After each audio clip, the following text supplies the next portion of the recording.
Je vais travailler sur un projet en ce moment qui est une scène d'hiver. J'ai déjà fait une couche d'arrière-plan pour qu'on ne voit pas des petits points à travers de mon œuvre pour que mon pinceau glisse très bien dessus. J'ai déjà fait un tracé pour me donner une idée où que je veux avoir les arbres, puis Maintenant, l'étape que je fais, c'est de faire les points d'ancrage. Les points d'ancrage m'aident à visualiser où je dois travailler. Je vais toujours utiliser les couleurs les plus foncées pour faire cette méthode-là. là, plus tard, je vais savoir que je vais devoir l'élargir. Ici, je vais avoir une petite branche qui va aller ici. Là, j'utilise la pointe de mon pinceau. Puis, je vais pas très loin quand je sais que ma branche, il falloir que je la change de couleur ici. Donc, c'est pour une idée où que ça va être. Une plus grande couche ici, en portant attention. Puis là, je change mon pinceau de côté pour faire une meilleure application. On peut glisser. Là, ben, je vais avoir mon point d'ancrage.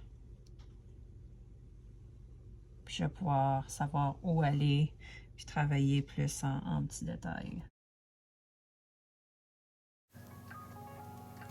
Là, maintenant, qu'est-ce que je dois faire? C'est vraiment remplir toutes les couleurs, accents de fond. Donc, je vais faire une application assez légère. Je vais mettre des petites lignes, puis je touche à peine mon pinceau pour juste pouvoir appliquer la peinture des places plus foncées. Puis d'autres places, je vais aller avec mon pinceau de façon vraiment légère, comme vous pouvez voir. Je donne les couches à côté de cette façon-là pour imiter des petites branches.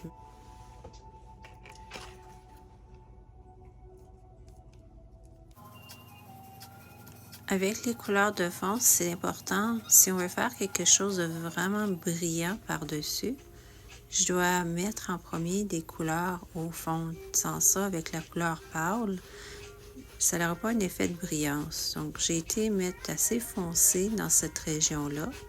Puis après ça, je continue à faire mes branches de façon aléatoire. Puis là, je vais avec le mode plus vite, mais quand je donne mes coups de pinceau, il y a des places que je vais aller très, très lentement quand j'ai beaucoup de peinture pour faire une bonne application.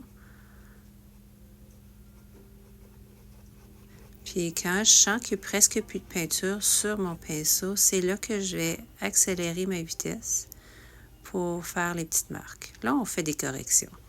Il ne faut pas avoir peur de dépasser dessus notre sujet, parce qu'on peut toujours retourner puis après ça faire la correction nécessaire. Vous voyez que je vais un petit peu moins vite en ce moment. Je regarde de plus en plus mon œuvre référence pour essayer de voir sont où les arbres qui sont très loin en arrière.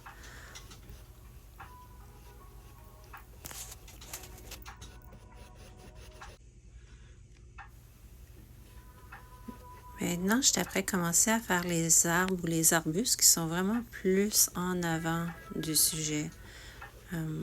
Donc, je dois faire un changement de couleur. Ça fait que j'ai été mettre une petite couleur pâle. Puis après ça, je vais aller remettre un petit peu plus de foncé à l'intérieur de l'arbuste pour mettre une profondeur dedans. Il ne faut pas que j'oublie entre mes branches. Puis là, je n'aurai pas le choix. Là, pour voir le blanc, là, je vais devoir dépasser dessus mon sujet. Sur les... Là, je vais dépasser partout. Pour qu'il y ait de blanc pris entre la branche puis les petites branchettes, là.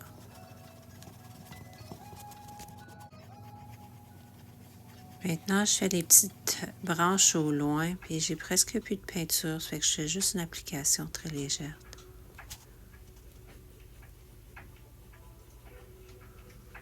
Et je repasse par-dessus l'arbre, mais je sais que je vais aller corriger bientôt, là. Puis c'est vraiment faire un paquet de petits filaments de rien qui nous donne une impression de branche. Ça va me rendre la vie beaucoup plus facile plus tard quand je vais aller dans les grands détails. on fait la correction pour les branches que j'ai peinturées par-dessus, puis les arbres.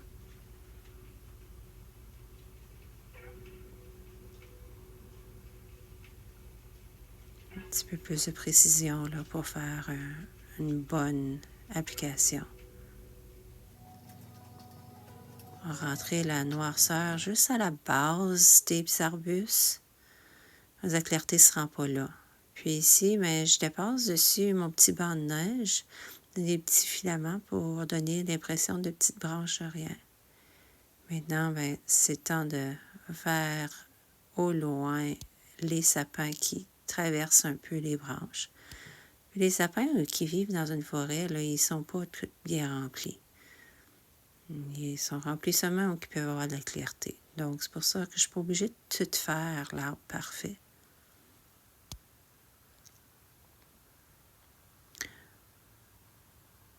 Puis là, je vais retourner en faire d'autres ici et là, encore un petit peu moins précis, plus à l'arrière. Je donne des coups pour que tu donnes les impressions qu'il y ait des branches par-dessus ces arbres-là. Puis encore des petits coups très, très légers sur tous les sens pour imiter la pousse des branches. Là, le plaisir de retourner pour faire... Donc, j'ai donné des gros coups de pinceau, mais je dirais, là, je mets un arbre là pour cacher les gros coups. Donc là, je vais juste aller remettre du détail ici et là où il y a des branches, des arbres. Mais je ne connaissais pas mes lignes de haut en bas. Je vais les mettre ici et là, qu'elles sont cachées. Vraiment pour aller faire une belle impression d'une forêt, mais il y a quand même de la clarté qui passe à travers les branches. Donc, je vais aller remettre la couleur de fond à travers pour vraiment détailler les branches puis donner vraiment l'impression que c'est une forêt.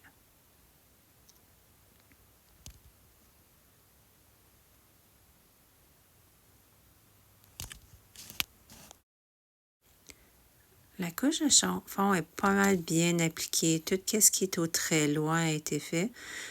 Donc là, je suis rendue au point où je vais dans la précision de mes branches puis de mes arbres. J'ai vraiment été... Là, ça va être les minutes et les heures à aller faire des branches du détail. La couche de fond complète est terminée.